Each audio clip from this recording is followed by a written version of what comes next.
సంతోషం, మూడోది సమాధానం, నాలుగోది ఇప్పుడు ఇంకా మూడోది అయిపోలేదు, మూడో దగ్గర మనం మాట్లాడుకుంటాం. గడచిన ఆదివారం సమాధానం మూడు రకాలుగా ఉంది. మొట్టమొదటిగా మనం ఎవరితో సమాధానంగా ఉండాలని చెప్పాను? దేవునితో మనం సమాధానంగా ఉండాలి. రెండోదిగా నీతో నీకు సమాధానం అనేది ఉండాలి. మూడోదిగా ఇతరులతో మనం సమాధానంగా ఉండాలి. ఎప్పుడైతే మనం ఈ మూడు విధాలుగా మనం సమాధాన పడతామో ఆ సమాధానమే మనల్ని దేవుని యొక్క సమాధానంతో పాటు నీతో నీకు సమాధానం, మూడోదిగా ఇతరులతో కూడా సమాధాన పడితే సమాధానం అనే ఫలం నీలో ఫలించునుగాక. దేవునికి స్తోత్రం చెప్పండి గట్టిగా, హల్లెలూయా.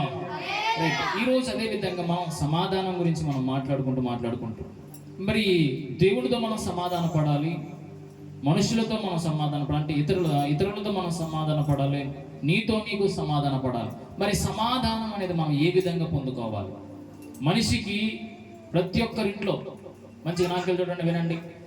ప్రతి ఒక్క మనిషికి ఏదో ఒక రోగాన్ని బట్టి కానీ, బాధని బట్టి కానీ, భయాన్ని బట్టి కానీ, ఇంట్లో ఉన్న ఇబ్బందులను బట్టి కానీ మనిషికి సమాధానం అనేది దూరం అయిపోయింది.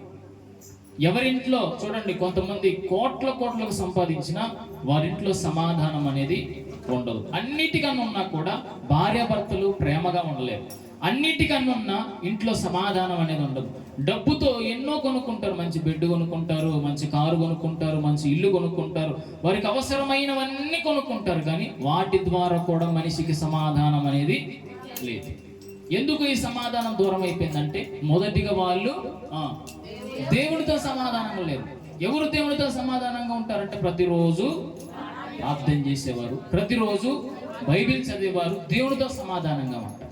నువ్వు ఒక వ్యక్తితో నువ్వు మాట్లాడట్లేదు అని అంటే దాని అర్థం ఏంది? సమాధానం లేదు. నువ్వు దేవుణ్ణి ప్రేమిస్తున్నా అంటావు, మందిరానికి వెళ్తున్నా అంటావు, ప్రార్థన చేస్తున్నా అంటావు, కానీ ప్రతిరోజు పొద్దున లేవగానే మాట్లాడుతున్నావా? ప్రతిరోజు పొద్దున లేవగానే ఆయన నీతో మాట్లాడుతున్నాడా? నీవు ఆయనతో మాట్లాడాలా? ఆయన నీతో మాట్లాడుతున్నప్పుడే నీవు దేవునితో సమాధానంగా ఉన్నట్టు. ఎప్పుడైతే దేవుడితో నీకు సమాధానం ఉంటుందో నీతో నీకు కూడా. ఇప్పుడు కొంతమంది ఉన్నారు, నేను పోయిన ఒక ఆట చెప్పిన, ఒక ఆయన ఒక ముసలామని చంపినందుకు లోపల ఏమైపోయింది? భయం.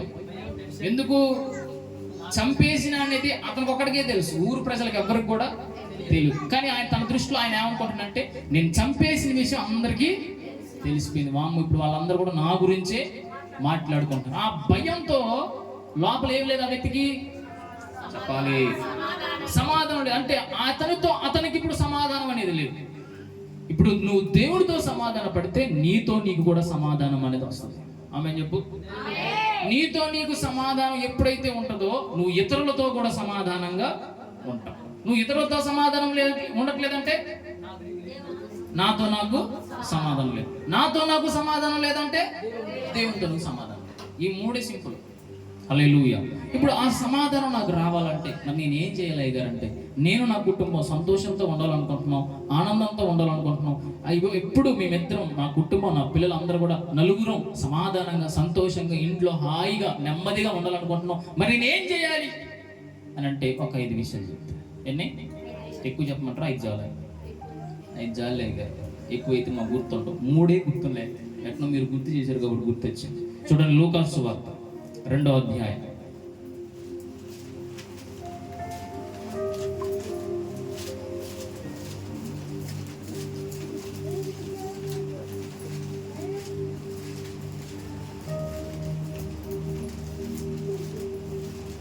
లూకాసు సువార్త 2వ అధ్యాయం 14వ వచనం. సర్వోన్నతమైన స్థలములలో దేవునికి మహిమయు ఆయనకిష్టులైన మనుషులకు భూమి మీద సమాధానము కలుగునుగాక. 2 వచ్చినాయి, ఆమె 3. హల్లెలూయా. ఒకప్పుడు అంటే గాక అనేది వినపడకపోతే అనుకోవచ్చు, ఇప్పుడు గాక వినపడదు కదా. ఇప్పుడు ఏం చెప్పాలి నువ్వు వెంటనే అంటే, నేను చెప్తే హల్లెలూయా మాత్రం చెప్పు గట్టిగా. నీకు నీ కుటుంబానికి, నీ కుటుంబం అంతా ఆనందంతో సంతోషంతో నెమ్మదితో ఉండాలంటే నువ్వు చేయవలసిన మొట్టమొదటి పని ఏంటంటే, అక్కడ చూడండి, దేవునికి మహిమయు ఆయనకు ఇష్టులైన మనుషులు. ఎవరికి ఇష్టలైన మనుషులు?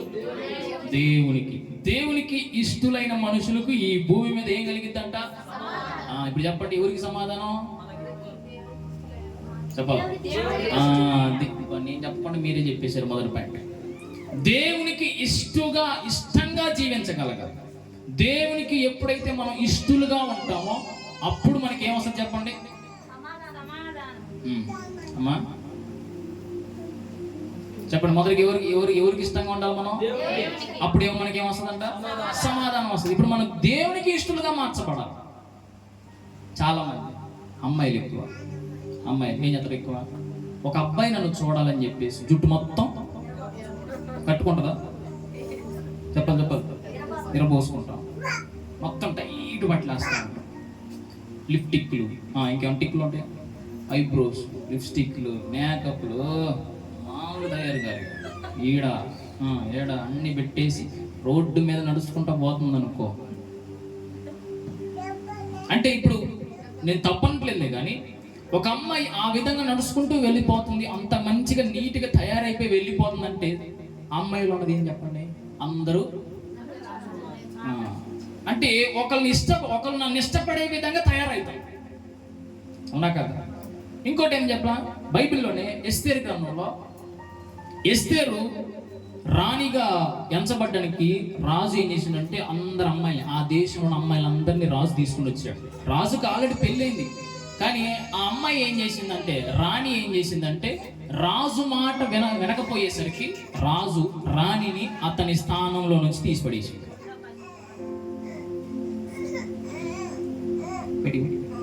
బయట కూర్చుంటా.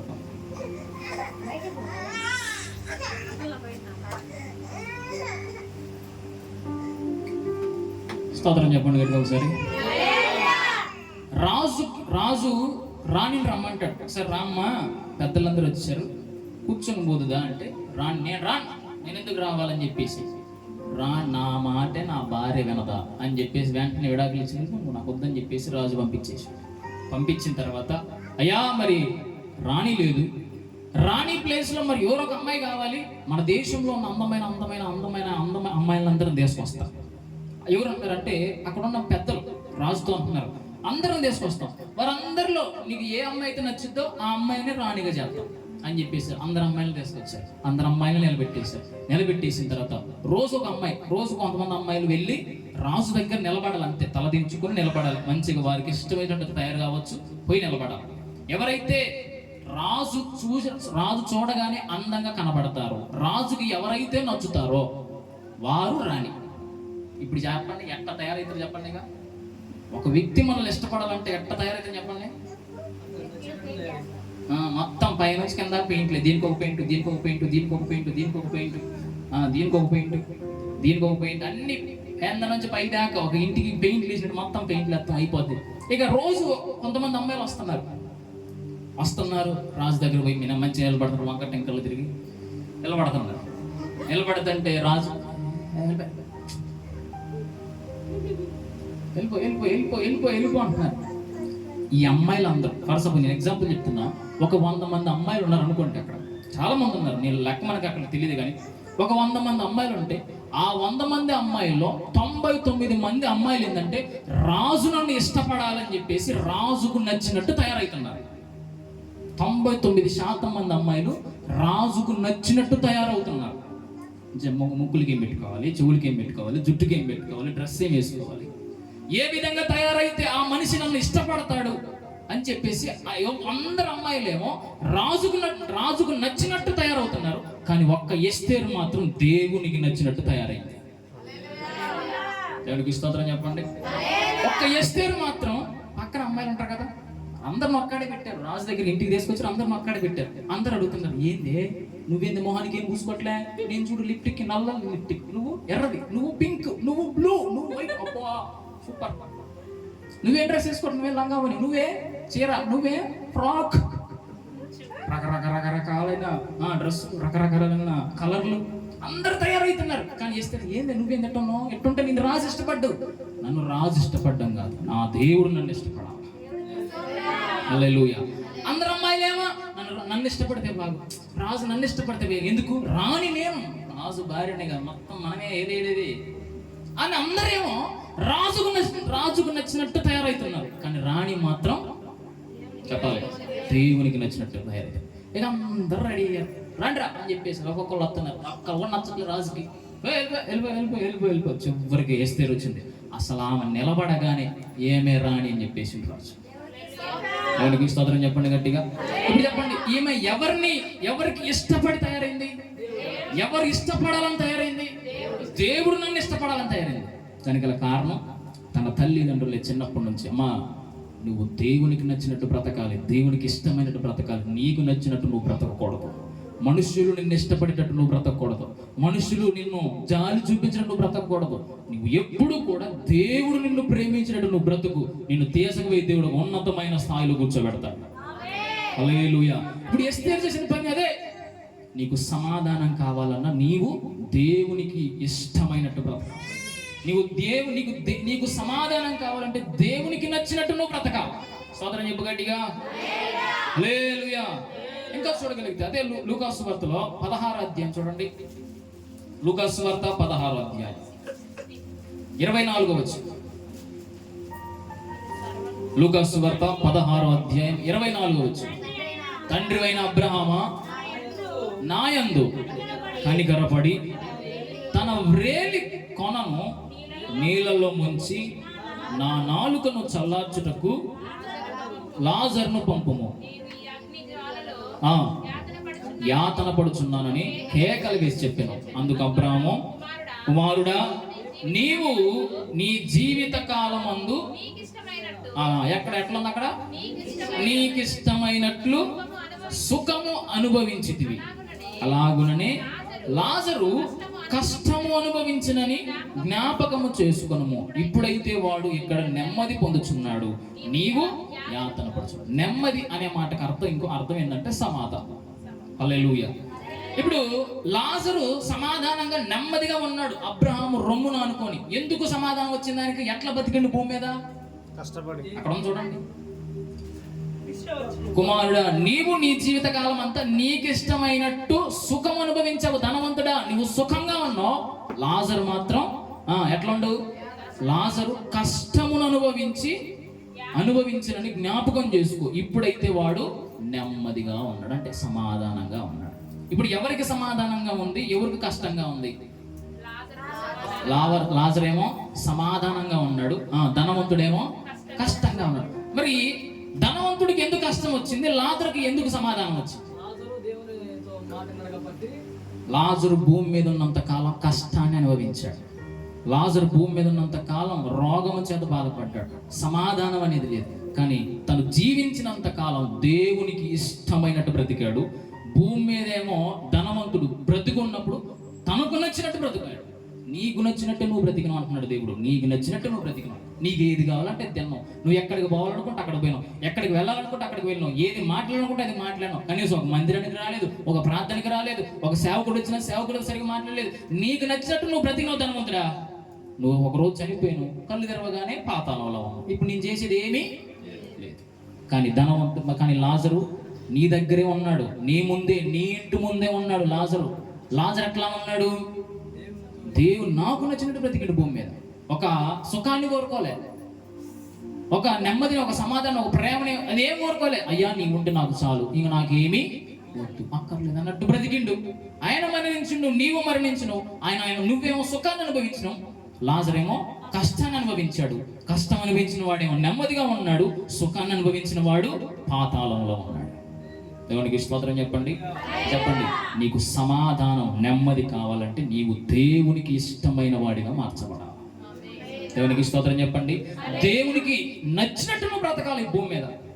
ఫర్ సపోజ్ సినిమా ఉంది, ఈ సినిమా చూడడం దేవునికి ఇష్టమా కాదా? ఒకవేళ దేవునికి ఇష్టం కాదనుకో, వెంటనే నువ్వు దాన్ని ఏం చేయాలి? చెప్పాలి చూడకూడదు. ఒకవేళ నువ్వు చూస్తున్నావు అనుకో, సుఖాన్ని అనుభవిస్తున్న వాడివి, కన్ను మూసి కన్ను తెరిస్తే చెప్పు గట్టిగా. ఫర్ సపోజ్ లోకంలో ఇష్టానుసారంగా ఒక అన్యుడు తిరిగినట్టు నువ్వు లోకంలో తిరుగుతున్నావు, అది దేవునికి నచ్చిద్దా? చెప్పాలి, నచ్చదు. ఒకవేళ నువ్వు తిరిగినావు నీరసం అయిపోయి ఇంటికి వచ్చి పడుకున్నావు, కన్ను మూసినావు, కన్ను తెరవని ఏడంటావు? చెప్పాలి, పాతాళం. అంటే ఒకవేళ దేవునికి నచ్చినట్టు బ్రతికినావు, తిరిగినావు, కష్టపడ్డావు, చెమటోడిచినావు, సేవకు నెంబడి తిరిగినావు, ప్రార్థనలు చేసినావు, పాటలు పాడినావు, ఎంతగానో ఒక వ్యక్తిని మార్చడానికి నీ జేబుల నుంచి ఖర్చు చేసి కూడా మరీ ఎంతగానో కష్టపడ్డావు, దేవుని కొరకు ప్రయాసపడ్డావు, తిరిగి తిరిగి తిరిగి కాళ్ళు కూడా నీకు నొప్పులు వచ్చేసి ఎంతగానో ప్రయాసపడ్డావు, ప్రయాసపడి నీరసం వచ్చేసి ఇంట్లోకి వచ్చి పడుకున్నాక కన్ను మూసినావు, కన్ను తెరిచినావు. ఇప్పుడు ఎక్కడ ఉంటావు చెప్పు? అది నువ్వు భూమి మీద కష్టపడితే పరలోకంలో నీకు నెమ్మది దొరుకుతుంది. నువ్వు ఈ భూమి మీద సుఖాన్ని కోరుకున్నావు అనుకో, ఈ భూమి మీద నా ఇష్టానుసరి నేను బ్రతుకుతాను అని అనుకో, నువ్వు కన్ను మూసి కన్ను తెరిచే లోపల దేవునికి స్తోత్రం చెప్పండి గట్టిగా. మొట్టమొదటిగా నీకు సమాధానం రావాలంటే దేవునికి ఇష్టలుగా ఉంటేనే సమాధానం. చెప్పండి. రెండవ చూడండి, యోబు గ్రంథం 22వ అధ్యాయం. యోబు గ్రంథం 22వ అధ్యాయం 21వ వచనం. ఆయనతో సహవాసము చేసిన ఎడల నీకు సమాధానము కలుగును, అలాగునే నీకు మేలు కూడా కలుగు. సహవాసం అంటే ఏం చెప్పండి? ఫ్రెండ్స్, స్నేహితులతో మంచిగా తిరగడం, కూర్చోవడం, తినడం, పండడం, ఎంజాయ్ చేయడం అని సహవాసం. నేను అంతకుముందు ఒక మాట చెప్పిన గుర్తుందా మీకు? అందరితో మనం సమాధానంగా ఉండాలి, కానీ పరిశుద్ధులతో మాత్రమే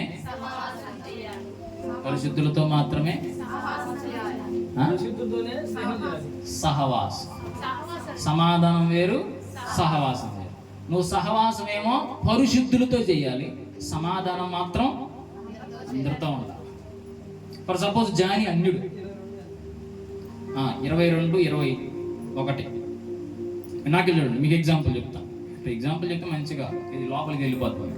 ఫర్ సపోజ్ జాని అన్యుడు, దేవుణ్ణి నమ్ముకోవాలి. ఇప్పుడు నేను ఈ వ్యక్తితో స్నేహం చేయొచ్చా? చెప్పండి. మంచి ఉంది, తిరుగుతుడు, మందిరాన్ని రాడు, ఇష్టం సరే తిరుగుతుడు అనుకోండి. ఫర్ సపోజ్ అన్యుడు, మందిరాన్ని రాడు. నాకు చిన్నప్పటి నుంచి మీ ఇద్దరు ఒకటే క్లాస్మేట్స్, 10th, ఇంటర్, డిగ్రీ, ఇప్పుడు LLB మొత్తం అయిపోయింది. ఇప్పుడు నేను జానితో స్నేహం చేయొచ్చా, చేయకూడదా? చెప్పాలి. చెయ్యొచ్చా, చెయ్యకూడదా? ఒకటే మాట.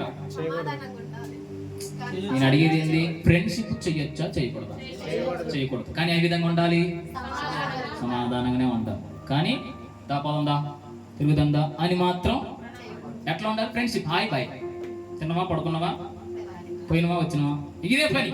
కానీ దాపదందా అని చెప్పేసి, రారా అని చెప్పేసి ఆయన నన్ను గుంజపోవద్దు, నేను గుంజపోవచ్చు, ఏం కాదు, నేను మంచిగా చేస్తా కాబట్టి. అరే ఆయన చేసిపోతే దాన్న ఏం కదా, ఒక్కసారి కదా బాగుంటుంది. 90, 80, 70, 60 బాగుంటుంది, ఏం కదా అనడానికి. ఇప్పుడు నేను చిన్నగా ఏమైపోతున్నా, అయిపోతుంది, నా బతుకు కూడా మారిపోతుంది. ఆయన నన్ను మారుతుంది, నేను ఆయన్నే. అందుకే ఒక వ్యక్తితో ఒక అన్యుడితో నువ్వు తిరిగినా, లోకస్తుడితో తిరిగినా, నీవు కూడా ఆ వ్యక్తిలాగా మారిపోతావు. కాబట్టి దేవుడు అంటున్నాడు, నువ్వు సమాధానంగా ఉండవు, కానీ సహవాసం మాత్రం చేయొద్దు. హల్లెలూయా. ఫర్ సపోజ్ ఇప్పుడు చిన్ని మంచి ప్రార్థనకు వస్తున్నాడు, అన్ని చేస్తున్నాడు కాబట్టి ఇప్పుడు నేను ఆ వ్యక్తితో సహవాసం చేయొచ్చు. ఎందుకు? పరిశుద్ధంగా ఉంటున్నాడు కాబట్టి. ఒక అన్యుడితో మాత్రం మనం మాత్రం ఎప్పటికీ కూడా చెప్పండి అమ్మో, ఉన్నది 9 మంది, 9 మైకులు ఏడుకొని చెప్పండి. హల్లెలూయా. కానీ మనం మాత్రం అన్నట్టే రాసుకొని పూసుకొని ఎవరితో చెప్ప, అన్యుడితో మాత్రం రాసుకొని పూసుకొని తిరుగుతాము, పరిశుద్ధులతో మాత్రం దూరంగా ఉంటాం, నాతో మాట్లాడుతున్నాం. హల్లెలూయా. మనమేమో రివర్స్ ఉంటాం. పరిశుద్ధులతోనేమో సమాధానంగా ఉంటాం, అన్యులతో మాత్రం సహవాసం చేస్తాం. ఎప్పటికి కూడా కనీసానికి ఒక అన్యులతో ముసలమ్మ వచ్చేపెట్టిన వాళ్ళతో ఏందాక కూర్చొని చెప్పేసి మీద చేసి కూర్చొని కూడా మాట్లాడకూడదు. ఎందుకంటే మాట మాట మాట మాట పెరిగి ఎక్కడికో పోతుంది. కన్యాకుమారి నుంచి కాశ్మీర్ దాకా కూడా పోతుంది.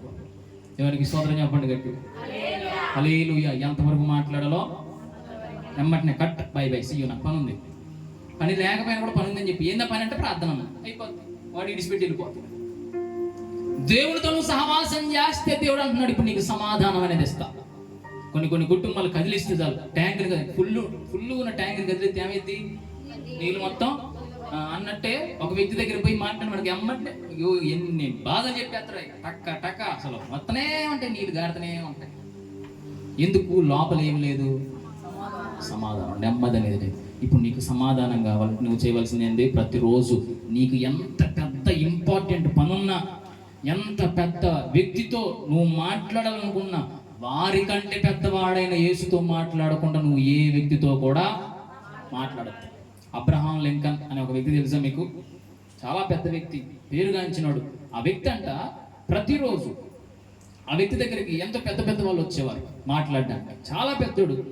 ప్రధానమంత్రులు, ప్రెసిడెంట్లు కూడా ఆయన దగ్గరకు వచ్చేసి ప్రార్థన చేయించుకునేవారు, ఆయనతో మాట్లాడాలనుకునేవారు. అంత పెద్ద వ్యక్తి దగ్గరికి చాలా మంది రోజు ఎమ్మెల్యేలు, ఎంపీలు, సీఎంలు, పిఎంలు, ప్రెసిడెంట్లు, అమెరికా ప్రెసిడెంట్ చాలా మంది వచ్చేసి మాట్లాడాలి ఆయనతో, కొద్దిసేపు కూర్చొని మాట్లాడదని చాలా మంది ప్రొద్దున లేవని వచ్చేస్తూ ఉంటారంట. కానీ అబ్రహాం లింకన్ మాత్రం అంట ఆయన ప్రొద్దున లేవగానే పెద్ద పెద్ద వ్యక్తులు వచ్చిన ఆ పెద్ద పెద్ద వ్యక్తుల కంటే పెద్ద ఆయన యేసుతో మాట్లాడకుండా వీళ్ళతో మాట్లాడేవాడు కాదు. హల్లెలూయా. నీవు కూడా ఒకటే ఉండాలి. నీవు ఎంత చిన్నోడివైనా, మధ్యవాడివైనా, పెద్దవాడివైనా, నీకంటే పెద్దోళ్ళు వచ్చి నీకు ఫోన్లు చేయొచ్చు, రానొచ్చు, పిలవచ్చు, పో రా, అసలు దాంట్లో తప్పే, తిరగచ్చు. కానీ నెంబర్ 1, నువ్వు మొదటిగా లేవగానే నువ్వు దేవునితో సహవాసం చేయాలి. నీ రోజు, నీ గంట, నీ వారం దేవునితోనే మొదలవ్వాలి. నేను స్తోత్రం చెప్పండి గట్టిగా. నీవు ఎన్నింటికి లేస్తావో అది నీకు మొదటి గంట అవుతుంది. నువ్వు 5ంటికి లేస్తే 5 నుంచి నీ యొక్క రోజు అనేది ప్రారంభించబడింది. ఒకవేళ నువ్వు 6ంటికి లేస్తే 6 నుంచి నీ రోజు అనేది ప్రారంభించబడింది. ఒకవేళ నువ్వు 7ంటికి లేచిన అనుకో, 7ంటికి లేవగానే కనీసం ఒక అర్ధగంట నువ్వు ఎవరితో మాట్లాడాలో, ఎవరితో సహవాసం చేయాలి? దేవునితో సహవాసం చేయాలి. ప్రొద్దున లేచిన కొద్దిసేపు దేవునికి స్తోత్రాలు చెప్పి, చేతుల పైకి గట్టిగా దేవునికి స్తోత్రాలు చెల్లిస్తుండగానే దేవుడు నీ స్థితిగతులను మార్చేస్తాడు. ప్రొద్దున లేవగానే నువ్వు సహవాసం దేవునితో చేస్తే ఆ రోజంతా నీకు ఆశీర్వాదకరంగా ఉంచుతాడు దేవుడు. ప్రొద్దున్న లేవగానే ఫోన్ పట్టుకున్న వాళ్ళు ఎక్కడ దాకా వచ్చినావు, వస్తున్నవా, రావట్లేదా, ఈరోజు పనుంది, ఎందర్రా అని చేసినవు అనుకో, ఎవరితో సహవాసం చేసిన ప్రొద్దున లేవగానే ముందుగా ఇది ఒకటి చాలు మనం పాడు చేయడానికి. పొద్దున లేవ కొంతమంది సీపర్ కరెక్ట్ ఆడ ఉంది, కనపడట్లేదే. పొద్దున లేవగానే ఈడిచిన బట్టలన్నీ ఆడ ఉన్నాయి, పొద్దున లేవగానే తిన్న ప్లేట్లన్నీ ఆడ ఉన్నాయి, పొద్దున లేవగానే పిల్లగల బట్టలన్నీ ఆడ ఉన్నాయి, పొద్దున లేవగానే చిన్నప్పుడు నాకు బాగా గుర్తున్నది ఏంటంటే, చిన్నప్పుడు పొద్దున లేవగానే మమ్మల్ని పాలు తీసుకుంటే ఆగమా అంటే ఒక గ్లాస్ ఇచ్చేది, ఆ గ్లాస్ పట్టుకొని ఇంటి పక్కనే పోయి పాలు తీసుకొచ్చి, అంటే ప్రొద్దున లేవగానే చిన్నప్పుడు, ఇప్పుడు అంటే మనకి పాల ప్యాకెట్ ఇంటికి వచ్చి పెడతాను, బాటిల్ ఇంటికి వచ్చి పెడతాను. చిన్నప్పుడు మనమే పోయి తెచ్చుకునేది, ఉన్నా కదా, లేకపోతే ఎవరో ఒకళ్ళు వచ్చాను ఇంటికి వచ్చానో పోసేవాళ్ళు ఉన్నారు. ఇప్పుడు సేమ్ అదే విధంగా ప్రొద్దున లేవగానే నువ్వు దేవునితో సహవాసం చేసి చూడు, ఆ రోజంతా నీకు నెమ్మదిగానే ఉంటుంది. ఆ రోజంతా నీ జీవితం అనేది సంతోషంగా ఉంటుంది. నువ్వు ప్రొద్దున లేవగానే కొన్ని పనులు చేస్తున్నావు, ఆ పనులన్నిటికంటే ముఖ్యమైన వ్యక్తితో నువ్వు మాట్లాడాలి. ఆయన కూడా నీతో మాట్లాడాలి. అంటే బైబిల్ చదవాలి. ఈ 2 జరగంది నువ్వు నీ అడుగు బయట పెట్టినవా, ఆ రోజు నీకు ఏదో చెడ్డవార్తో, ఆ రోజు పొద్దున్నే ఏందో ఈ మొహం చూసిన ఇదంతా ఏందో అంటావు, అవునా కదా? ఈ మొహం చూసిన ఏంద్ర బాబు ఈరోజు. కొంతమంది తలుపులు తెరవడం ఆలోచన, పిల్లి కనపడదు, నల్ల పిల్లి. మరి తలుపులు తీయక ముందు దేవుని మొహం చూస్తే నల్ల పిల్లి వస్తుందా చెప్పు? రాదు. ఎన్నెన్నో అనుకుంటాం. మరి నేను ముందు దేవునితో సహవాసం చేయాలి. దేవునికి స్తోత్రం చెప్పండి. కొంతమంది పెద్దలతో సహవాసం చేస్తూ ఉంటారు, రాజకీయ నాయకులతో సహవాసం చేస్తారు. వాళ్ళతో సహవాసం చేస్తే ఏదో ఒకటి మనకు వచ్చేదని మనం సహవాసం చేస్తాం. కానీ వారందరికంటే గొప్పవాడైన యేసుతో మనం సహవాసం చేయాలి. నువ్వు దేవునితో సహవాసం చేస్తే నీకు 2 ఆశీర్వాదాలు. 1 అక్కడ చదవండి, ఆయనతో సహవాసం చేసిన యెడల నీకు సమాధానం. 1, 2 నీకు మేలు కలుగును. ఆమె చెప్పండి గట్టిగా. 2 ఆశీర్వాదాలు నువ్వు దేవునితో సహవాసం చేస్తావు. ప్రొద్దున లేవడం, దేవునితో సహవాసం చేయాలి. దావీదు లేచినా కూడా, ఎప్పుడు పోయినా, ఎటు పోతున్నా కూడా, అడవుల్లో పోయినా ఆయన ప్రతిరోజు స్తోత్రం ప్రభాని పాటలు పాడుతూ ఉండేవాడు. నీకు నన్ను అడిగితే ఇక్కడ పాట రాని వాళ్ళు ఊరు లేరు, వచ్చు. పాట రాని వాళ్ళు కూడా ఇక్కడ ఊరు లేరు, అందరికీ పాటలు వచ్చు. కొంతమంది బాత్రూమ్ సింగర్స్ ఉంటారు, ఇప్పుడు స్నానం చేసేటప్పుడు బాగా పాటలు పాడుతూ ఉంటారు. ప్రతి ఒక్కరు కూడా పాటలు వచ్చు. ఏదో ఒక మొక్క, ఒక పల్లవో, ఒక చరణమో ఏదో రాని వాళ్ళు ఎవరు లేరు నన్ను అడిగితే. మరి నీకు వచ్చిన పాటతో కూడా నువ్వేం చేయొచ్చు? పని చేసుకుంటూ కూడా దేవుని స్తుతించుడి అని రుద్దుకోవచ్చు. రుద్దొచ్చారు.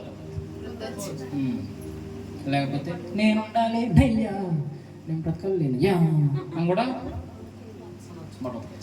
అంటే ఏదో ఒక విధంగా నువ్వేం చేయాలి? దేవుణ్ణి స్తుతిస్తూనే ఉండాలి. అప్పుడు నువ్వు ఎవరితో సహవాసం చేస్తున్నట్టు? నువ్వు దేవునితో సహవాసం చేస్తుండగానే సమాధానం నీ ఇంటికి వస్తూ ఉంటుంది. మేలుల చేత నీ కుటుంబం నింపబడతా ఉంటుంది. ఆశీర్వాదాల చేత నీ ఇల్లు నింపబడతా ఉంటుంది. ఇక అక్కడ సమాధానం ఉన్న చోట ఏడుపు ఉంటుందా? సమాధానం ఉన్న చోట ఇబ్బందులు ఉంటాయా? సమాధానం ఉన్న చోట కన్నీరు, ఏడుపులు, బాధలు, రోగాలు ఉంటాయా? ఉండవు. ఇప్పుడు 24 గంటలు ఏముంటది? సమాధానం, శాంతి, శాంతి, శాంతి. చెప్పండి. మొదటిగా దేవునికి ఇష్టలుగా ఉంటే నీకు సమాధానం. రెండోది దేవునితో సహవాసం చేస్తే నీకు సమాధానం. మూడోది చూడండి, రోమీయులకు రాసిన పత్రిక 12వ అధ్యాయం. రోమీయులకు రాసిన పత్రిక 12వ అధ్యాయం 14వ వచనం. మిమ్మును హింసించు వారిని దీవించండి, దీవించుడు గాని శపించవద్దు. సంతోషించు వారితో సంతోషించుడి, ఏడ్చు వారితో ఏడవండి. ఒకరితో ఒకరు మనస్సు కలిగి ఉండుడి. హెచ్చువాటి యందు మనస్సు నుంచగా తగ్గువాటి యందు ఆసక్తులై ఉండుడి. మీకు మీరే బుద్ధిమంతులను అనుకోవద్దు. కీడుకు ప్రతి కీడెవడు కూడా చేయవద్దు. మనుషులందరి దృష్టికి యోగ్యమైన వాటిని గూర్చి ఆలోచన చేయుడి. శక్యమైతే మీ చేతనైనంత మట్టుకు సమస్త మనుషులతో స్తోత్రం చెప్పండి గట్టిగా. ఎందుకంటే 12వ అధ్యాయం రోమీయులకు రాసిన పత్రిక 12వ అధ్యాయం 14 నుంచి 18వ వచనం వరకు 4 వచనాలు. ఇక నాకు చూడండి. మూడోదిగా మొదటి చెప్పండి, ఎవరితో సమాధానం? మొదటిగా ఎట్లా వస్తుంది సమాధానం? దేవునికి ఇష్టలుగా ఉంటే సమాధానం వస్తుంది. రెండోది అదే దేవునితో మనం సహవాసం చేస్తే సమాధానం వస్తుంది. మూడోది మనుషులతో కూడా మనం సమాధానంగా ఉంటేనే సమాధానం అనేది మనకు కూడా వస్తుంది. ఇక్కడ మనకి చెప్తున్న మాట ఏంటంటే మీకు చేతనైనంత వరకు. ఎంత అంటే చేతనైనంత అంటే మనకు ఎంత ఓపిక ఉంటే అంతసేపు. ఫర్ సపోజ్ దీన్ని తీసిపోయిన తలని పెట్టారు, నేను ఎంతగానో మోయానో అంతగానో మోస్తాను. అదేవిధంగా నువ్వు ఎంతగానో భరించగలవో అంతగానో వరకు, ఎంతగానో ఓర్చుకుంటావో అంతవరకు కూడా నువ్వు చేయాల్సింది ఏంటంటే మనుషులతో సమాధానంగా ఉండాలి. దేవునికి స్తోత్రం చెప్పండి గట్టిగా. నీకు చేతనైనంత వరకు సమస్త మనుషులతో సమాధానంగా ఉండండి. దేవుడు ఇంకా అక్కడ అంటున్నాడు, ఏడ్చే వారితో ఏడవండి, సంతోషించే వారితో సంతోషించండి. వినండి వినండి. మూడోది ఏమో తెలుసా? మిమ్మల్ని హింసించే వారిని శపించకండి. అంటే దాన్ని ఏం చేయాలి? దీవించాలి. కొడతాండు, తిడతాండు, నన్నే కొడతావా అని చెప్పేసి మీ అమ్మమ్మ, మీ అక్క, మీ పెద్దమ్మ, మీ ముత్తాత, వాళ్ళు వీళ్ళు అని బయటికి లిస్టు తీసినాం అనుకో, ఇప్పుడు అదేంటి? కీడుకి ప్రతి కీడు. మరి ఇప్పుడు దేవుడికి ఏమంటుందంటే మిమ్మల్ని హింసించే వారిని శపించకండి. ఏం చేయాలంటే మరి దీవించాలి. దాని తర్వాత ఏముంది? హెచ్చువాటి యందు మనసు పెట్టుకో, మాకు తగ్గువాటి యందు నీ మనసును పెట్టుకో, సమస్త మనుషులతో సమాధానంగా ఉండు. ఎంత మటుకు సమాధానంగా ఉండాలంటే శక్యమైన అంటే నీకు ఓపిక ఉన్నంత వరకు, నీకు చేతనైనంత వరకు కూడా నువ్వేం చేయాలంటే ఓర్చుకోవాలి. అంటే సమాధానంగా ఎంతగానో సమాధానం పడతావో అంతగానో సమాధాన పడుతూనే ఉండాలి. ఎవరితో? ప్రతి మనుష్యునితో. ఆరాటం ఎక్కువ ఇవి. దేవునికి స్తోత్రం చెప్పండి. అలవాట్లో పొరపాట్లు అయిపోతాయి ఒక్కోసారి. హల్లెలూయా. ఒక కుటుంబంలో ఒకరితో ఒకరికి సమాధానం అంటే ఉండదు. గొడవలు, తగాదాలు, పోట్లాట్లు, మాట్లాడుకోవడం, సనగడం, గొనగడం, ముందు ఒక మాట వెనక ఒక మాట, ఇది సమాధానం లేకుండా చేస్తుంది ఇంట్లో. హల్లెలూయా. భర్త మీద భార్య సాడులు చెప్పడం, భార్య మీద భర్త సాడులు చెప్పడం, వీరిద్దరికి పిల్లల సాడులు చెప్పడం, ఈ విధంగా ఎప్పుడైతే సమాధానం అనేది ఇంట్లో ఉండదో ఆ ఇంట్లో తగాదాలు ఉంటాయి. సమాధానం లేని ఇంట్లో గొడవలు అనేవి ఉంటాయి. సమాధానం లేని ఇంట్లో సనగడాలు, గొనగడాలు, ముందు ఒక మాట వెనక ఒక మాట, ఇష్టం వచ్చినట్టు అయిపోతారు. భర్త దారి భర్త అయిపోతే, భార్య దారి భార్య అయిపోతే, పిల్లల దారి పిల్లదైపోతాయి. ఎందుకంటే మనుషులతో వారికి వారే సమాధాన పడలేకపోతున్నారు. దేవునికి స్తోత్రం చెప్పండి గట్టిగా. అందుకే దేవుడు అన్నాడు, ఎవరు ఎలా ఉన్నా చెప్పండి, నేను మాత్రం అందరితో సమాధానంగా ఉంటాను. ఆమె చెప్పు. నువ్వు అన్న ఆమె దేవుడు చూసి మరలా రేపటి నుంచి నా దారి నాదే, నీ దారి నీదే. Don't speak, don't talk, don't watch me. ఓ అని అన్నావు అనుకో, ఆమెను కాస్త ఈమెను అయిపోద్ది. దేవునికి స్తోత్రం చెప్పండి గట్టిగా. నీకు ఎంత ఓపిక ఉంటుందో, నువ్వు ఎంతగానో ఓర్చుకోగలుగుతావు అంతవరకు సమాధానంగానే ఉండు. మరి దాని తర్వాత ఏం చేయమంటావు గారు? కొట్టమంటవా? మరి దేవుడేమో కొట్టొద్దని చెప్పి, హింసించొద్దని చెప్పండి. ఒకరు ఏడ్చింది అనుకో, నువ్వు కూడా ఏడు. ఎందుకు ఏడుతున్నావు, ఏం పడిపడలేదు అని తిట్టొద్దని చెప్పలే, చూసుకో కావాలంటే. ఒకరు బాధపడతాను అనుకో, నువ్వు కూడా ఆ వ్యక్తితో పాటు బాధపడు. అక్క ఏడపక్క, నువ్వు ఏడుతుంటే నాకు ఏడిపోతుంది. నువ్వు వారితో పాటు కూడా కూర్చొని వాళ్ళు బాధలు ఉంటే నువ్వు కూడా బాధలు ఉండాలి, వాళ్ళు సంతోషంగా ఉంటే నువ్వు సంతోషంగా ఉండాలి, వాళ్ళు ఏడుస్తుంటే నువ్వు కూడా ఏడవాలంట. బైబిల్ చెప్తే నేను చెప్పట్లే.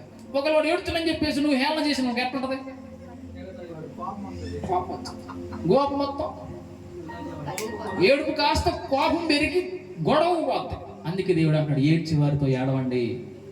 ఒకవేళ నీకు ఎవరైనా కీడు చేస్తే ప్రతి కీడు చెయ్యొద్దు. ఒకడు నేను తిట్టిండో నీవు తిట్టద్దు. ఒకడు తిడతాను నువ్వు తిడతావు అనుకో, అది తిట్లు తిట్లు పెరిగి పెరిగి ఆడుకోబోతాయి. దేవుడికి స్తోత్రం చెప్పండి గట్టిగా. కాబట్టి మూడవదిగా మనం అంట మనుషులతో వీలైనంత వరకు, చేతనైనంత వరకు నువ్వేం చేయాలంట? సమాధానంగానే ఉండాలి. హల్లెలూయా. నువ్వు ఎప్పుడైతే సమాధానంగా ఉండగలుగుతావు అప్పుడు నీకు సమాధానం అనేది వస్తుంది. నువ్వు ఒక వ్యక్తితో నువ్వు మాట్లాడలేదు అనుకో, నీలో సమాధానం ఉంటుంది. చెప్పాలా? నీకు నచ్చిన ఒక వ్యక్తి ఉన్నాడు, లేకపోతే నేను నచ్చకపోయిన వ్యక్తి ఉన్నాడు, ఆ వ్యక్తితో నువ్వు మాట్లాడలేకపోతున్నావు. ఆ వ్యక్తి కూడా నీతో మాట్లాడట్లేదు, నేను చూడట్లేదు, నీతో మాట్లాడలేదు, నీ ఇంటికి రావట్లేదు, నువ్వు ఆయన ఇంటికి మాట్లాడలేదు, వాళ్ళతో మాట్లాడలేదు, వాళ్ళని చూడట్లేదు. ఇప్పుడు చెప్పు, నీలో సమాధానం అనేది ఉంటుందా? నీలో లోపం అందరిది ఒక 90% అందరు నీతో మాట్లాడుతున్నా, ఆ ఒక్క వ్యక్తి నీతో మాట్లాడకపోయినా లోపల బాధే. అందుకే ఇప్పుడు దేవుడు మనుషులందరితో చేతనైనంత వరకు, వీలైనంత వరకు నీవు సమాధానంగా ఉండు, అప్పుడు నీకు సమాధానం అనేది వస్తుంది. దేవునికి స్తోత్రం చెప్పండి గట్టిగా చెప్పండి. మొదటిగా దేవునికి ఇష్టలుగా ఉంటే సమాధానం వస్తుంది. రెండోది దేవునితో సహవాసం చేస్తే సమాధానం వస్తుంది. మూడోది మనుషులతో సమాధానంగా ఉంటే సమాధానంగా వస్తుంది. నాలుగోది చూడండి, సామెతలు 1వ అధ్యాయం. ఇంకొకటి ఉంది, 5 అని చెప్పినా నేను 4వది. సామెతలు 1వ అధ్యాయం 33వ వచనం. సామెతలు 1వ అధ్యాయం 33వ వచనం. నా ఉపదేశము అంగీకరించువాడు సురక్షితముగా నివసించును, వాడు కీడు వచ్చునన్న భయము లేక నెమ్మదిగా ఉండను. దేవునికి స్తోత్రం చెప్పండి. ఇంకా గట్టిగా స్తోత్రం చెప్పండి. నాలుగవదిగా నీకు సమాధానం కావాలంటే, నీకు నీ ఇంటికి సమాధానం కావాలంటే, నాలుగవదిగా నీవు చేయవలసింది ఏంటంటే ఉపదేశాన్ని అంగీకరించాలి. చెప్పండి. ఉపదేశం అంటే ఏంది? వాక్యం. అంగీకరించడం అంటే ఏంది? కరెక్ట్. ఒక మాటలో చెప్పాలంటే లోబట్టు, ఇంకా చెప్పాలంటే వాక్య ప్రకారం జీవించడం, దాన్ని అంగీకరించడం అంటారు. ఇప్పుడు పెళ్లిళ్ళలో కూడా నీకు ఇష్టమంటే ఆశే ఓకేనా? ఓకే, అంగీకారం. ఇద్దరికి అంగీకారమే, అది ఒక్క నెలే లేకపోతే 1 సంవత్సరమే, తర్వాత ఉంటది ముసళ్ళ పండగ. హల్లెలూయా. ఇప్పుడు 5వదిగా 4వదిగా దేవుడు ఏమన్నాడంటే ఉపదేశాన్ని అంగీకరించాలి. ఈరోజు చాలా మంది ఉపదేశాలు వాక్యాలు వింటారు కానీ అంగీకరించలేకపోతారు, అంటే వాక్య ప్రకారం జీవించలేకపోతారు. ప్రతిరోజు ప్రార్థన చేస్తూ ఉంటాం, ప్రతిరోజు బైబిల్ చదువుతూ ఉంటాం, ప్రతి ఆదివారం మందిరానికి వెళ్తూ ఉంటాం, దశమ భాగాలు చేస్తూ ఉంటాం, అన్నీ వింటాం కానీ అంతే. వింటాము కానీ అంగీకరించం. దాన్ని అప్లై చేసుకొని ఇప్పుడు నాకు సమాధానం కావాలంటే నేను దేవునికి ఇష్టడుగా మార్చబడాలంట. ఇంటికి పోయినాక ఇష్టంగా ఉండనా లేదని ఆలోచిస్తావు. పోయినవా, కూర్చున్నావా, పాటలు పాడినవా, ఆరాధన చేసినవా, చెప్పిన వాక్యం విన్నావా, మళ్ళా వెళ్ళిపోయినవా. ఇక మళ్ళీ చెప్పిన వాక్యాన్ని మరి కొద్దిసేపు ఆలోచిద్దామా, అది ఆలోచించుండదు. చికెన్ కూర ఉప్పు తక్కువైందా, అయ్యో దీంట్లో ఉప్పు తక్కువ, దీంట్లో కారం తక్కువైపోయింది. మా ఆయన ఏమంటాడు, మా పిల్లలు ఏమంటారు, కొంచెం ఉప్పు కలిపేద్దాం. మళ్ళీ దాన్ని రేపు కూడా ఆలోచిస్తా, అక్క నేను ఉప్పేయడం మర్చిపోయినా ఏమనుకో మాకే. అంటే కూర గురించి ఇంకా డిస్కషన్ జరుగుతాయి కానీ ఒరే మా కమ్మములో చైకర్ వచ్చిండ్రా బాబు, రాత్రి అనక పగలు అనక నిద్ర లేక కళ్ళు ఎర్రగా తీసుకొని వచ్చి ఒక వాక్యాన్ని చెప్తే దాని గురించి అక్క నిన్నేమో చెప్పాడు 5 అంటే అడుగుదామా? ఎందుకులే, ఉప్పులో కారం ఉందా లేదా, అదే చికెన్లో కారం ఉందా లేదా, చికెన్లో ఉప్పు ఉందా లేదా? దేవునికి స్తోత్రం చెప్పండి. ఈరోజు చాలా మంది ఉపదేశాలు వింటున్నానికైతే వింటున్నాం, కానీ దాన్ని అంగీకరించలేకపోతాం, దాని ప్రకారం జీవించలేకపోతాం. అందును బట్టే సమాధానం ఇంట్లో. నువ్వు వాక్య ప్రకారం జీవించి చూడు, నీకు బాధలు వస్తాయా, ఇబ్బందులు వస్తాయా, రోగాలు వస్తాయా, సమస్యలు వస్తాయా, నష్టాలు కష్టాలు వస్తాయి. మరి ఎందుకు వస్తాయి అంటే వాక్యం వింటున్నాం కానీ వాక్య ప్రకారం జీవించలేకపోతాం. అందుకే అయ్యారు ఒకటే బాధలు, అయ్యారు కొంచెం ప్రార్థన చేయి, వచ్చేదన సాక్ష్యం చెప్పాలి. మరమ్మా వాక్యం కాదు అయ్యారు, వాక్యం అనేసరికి స్కిప్ చేయాలి ఎమ్మటినే. వీడియోలో ఏదైనా వీడియో ఓపెన్ చేయగల ముందు సుత్తవుతుంది, దాన్ని ఎమ్మనే 4 సెకండ్లు పడగల స్కిప్ అని నొక్కితే ఆ వీడియో పోయి మనం చూడాల్సింది అవుతుంది. అట్నే విధంగా వాక్యం ఎత్తితే సార్ స్కిప్ పక్క పోతే మనం మెయిన్ మాట్లాడుకోవాలి. హల్లెలూయా. అమ్మ వాక్య ప్రకారమైన జీవితం అంటే వింటున్నాం. ఏ వాక్యం? సమాధానం. ఓకే, సమాధానం. ఎవరితో సమాధానం ఉండాలి? సమాధానం. అది కాదమ్మా, ఎవరితో సమాధానం? సమాధానం. ఎందుకు? అవి గుర్తులేవు లోపలే. వినడానికైతే విన్నాం, కానీ మరి అదేంది పోయింది, అది అడుగు పోయింది. ఆ పోయిన దగ్గర బాగుపడిద్ది అంటే మరి అడుగు పోయింది కూడా మనకు తెలియదు. హల్లెలూయా. ఈ చెవితో వింటాం, ఈ చెవితో వదిలేస్తాం. మాకు మీకు సంబంధం లేదు. దేవునికి స్తోత్రం చెప్పండి గట్టిగా. ఇక్కడ నీకు 2 ఆశీర్వాదాలు ఉన్నాయి చూడండి. నా ఉపదేశమును అంగీకరించేవాడు సురక్షితముగా నివసిస్తాడు. సురక్షితంగా అంటే క్షేమంగా ఉంటాడు. ఎవరు? వాక్య ప్రకారము జీవించేవాడు. ఇందాక నేను బస్సులో కమ్మడం చెప్తుంటే కరెక్ట్గా బస్ స్టాండ్ రాగానే టక్కన బస్సు దొరికింది. ఫస్ట్ టైం టక్కన తొందరగా వచ్చిన మటపలు వేసారు. రావడం బస్సు కనపడ్డది. వాళ్ళు నాకు కనపడ్డా కూడా ఎంక్వైరీ పోలీసు అన్న బస్సు వచ్చిందంటే వచ్చిందన్నాడు. చూసి కూడా మళ్ళీ ఫోన్ చేసిన, పోయినా ఎక్కిన. లేడీస్ సీట్లో వచ్చింది, పాపం మరి దొరకలేదు. సర్లే అని చెప్పి కూర్చున్నా. పక్కన మోసలా ఉంది. నానా ఎక్కడికి పోతున్నావు నాన్న? క్వశ్చన్ లేకపోతే సమాధానాలు చెప్పిన. నాన్న ఈ బాటిల్ తీసి ఇవ్వంటే అదేమో దాన్ని బాదం పాలు సీసం ఉంటుంది కదా, దాన్ని పైన మోతది పళ్ళతో తీస్తే కానీ రాదు. తీయమంటే తీసిన, అయిపోయింది. ఆమెతో ముచ్చట్లు అయిపోయినాయి. సడన్గా వీడు బాటిల్ బస్సుడు వీడు ఎట్టొస్తుందంటే రాంగ్ వేలో వెళ్ళిపోతాడు. వచ్చే వాళ్ళ దారిలో వీడు వెళ్ళిపోతాడు బస్సు వెళ్తాంటే. సడన్గా డీసీఎం వచ్చాడు, ఇద్దరు వచ్చాడు. రెండు అసలు గుర్తు కావాలి. ఈరోజు యాక్సిడెంట్ కావాలి అసలు నాకు కూడా. 2 ఎదురుగా వచ్చేసి ఇంక దగ్గరకు వచ్చి ఆగిపోయినాయి.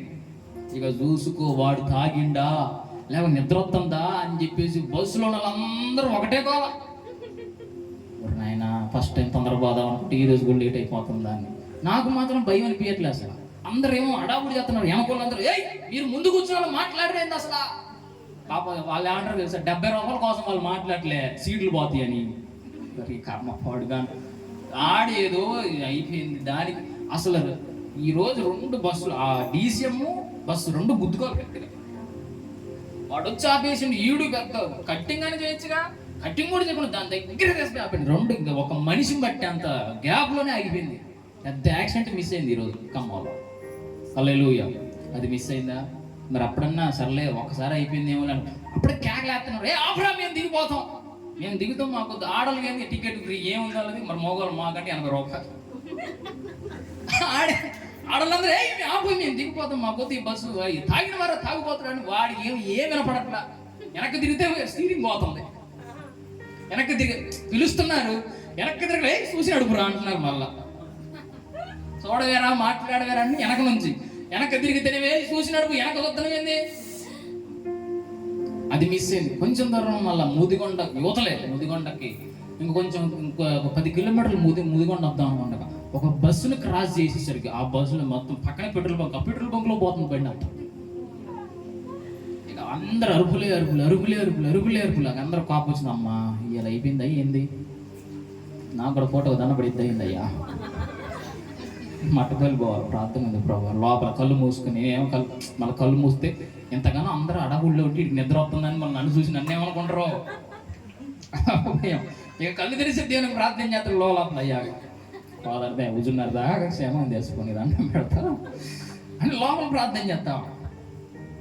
దేవుడు క్షేమంగా ఇంకా అక్కడి నుంచి ఏమీ కాలే, క్షేమంగా మంచిగా హుజూర్నగర్ వచ్చిందాక అమ్మయ్య స్తోత్రం ప్రభు అన్న. ఎప్పుడైనా హుజూర్నగర్లో దిగగానే నాకు కనీసం ఒక అర్ధగంట పట్టిద్ది ఆటో బయలుదేరడానికి.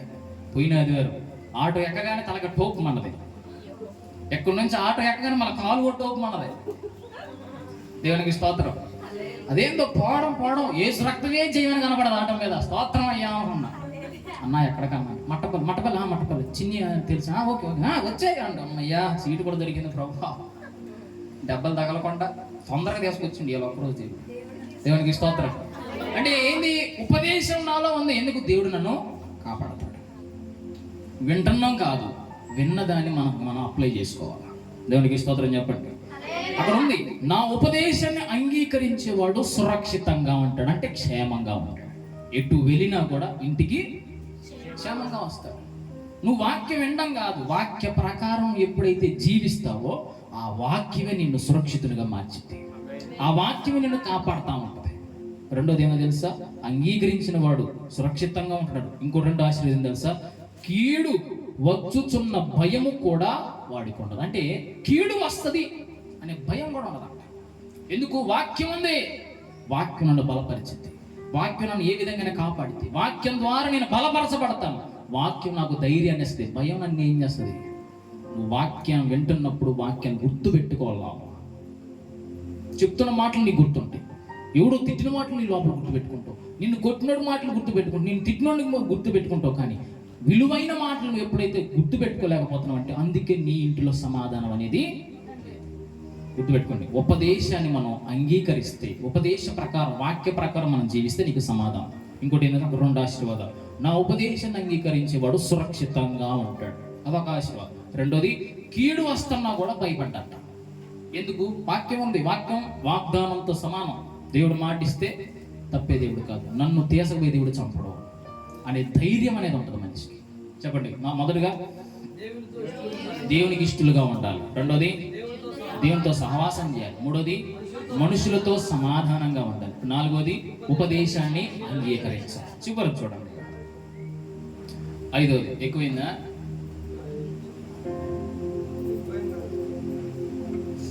లూకాసు వార్త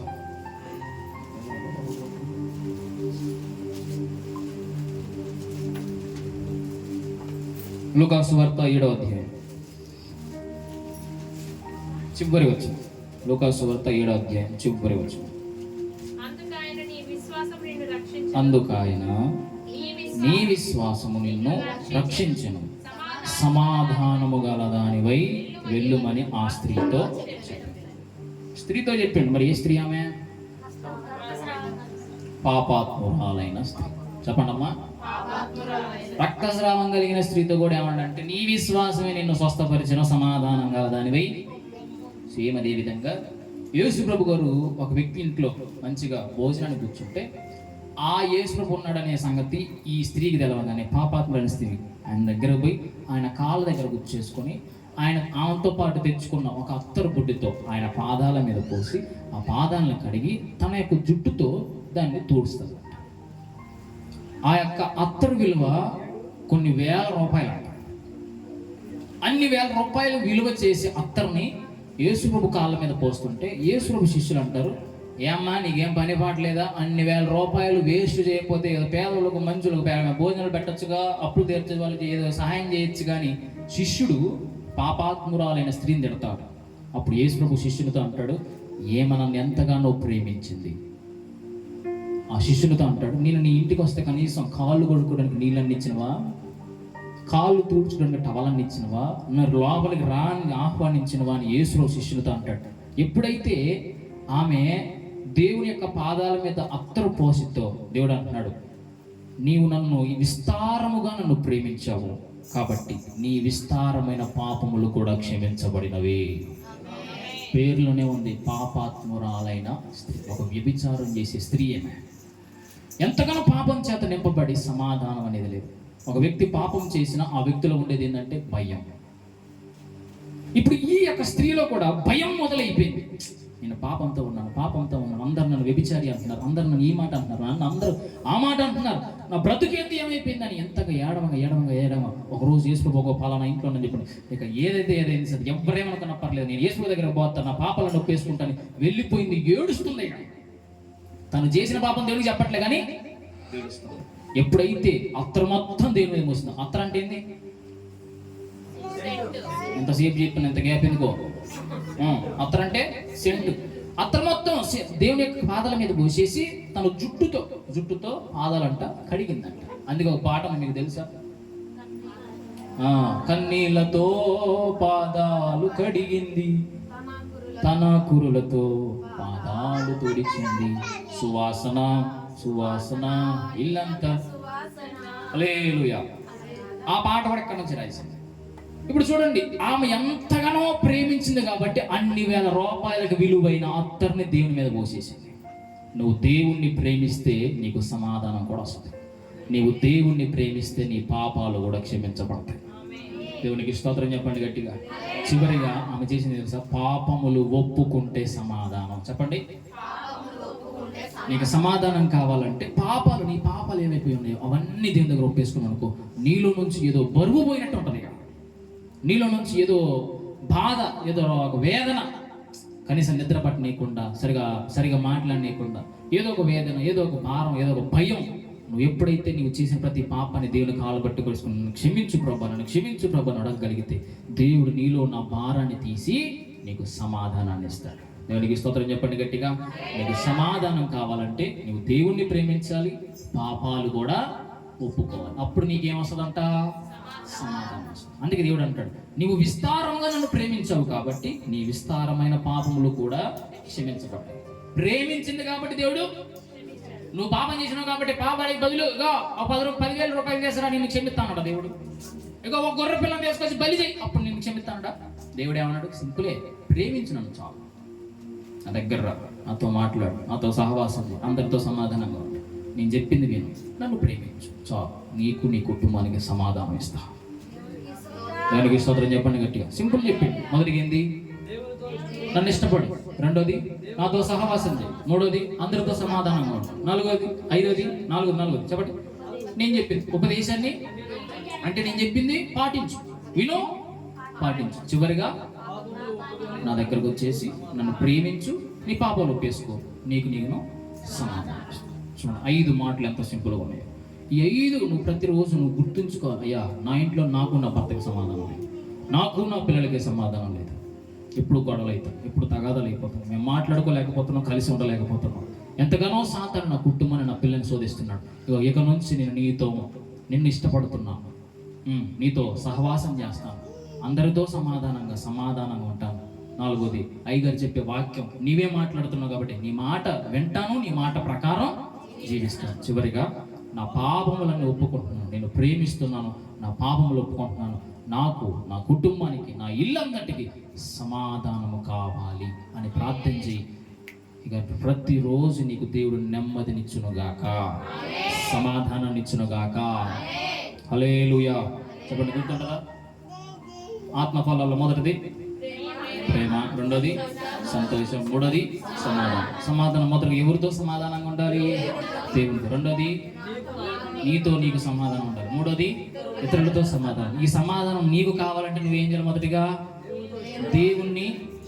దేవునికే ఇష్టలుగా ఉండాలి. రెండోది, దేవునితో సహవాసం చేయాలి. మూడోది, అందరితో సమాధానంగా ఉండాలి. 4వది, ఉపదేశాన్ని అంగీకరించాలి. అంటే వినాలి, విన్న ప్రకారము జీవించాలి, దాన్ని అంగీకరించడం అంటారు. 5వది, దేవుణ్ణి ప్రేమించాలి, పాపములను ఒప్పుకోవాలి. అప్పుడు కొన్ని మాటలు దేవుడు దీవించుగాక.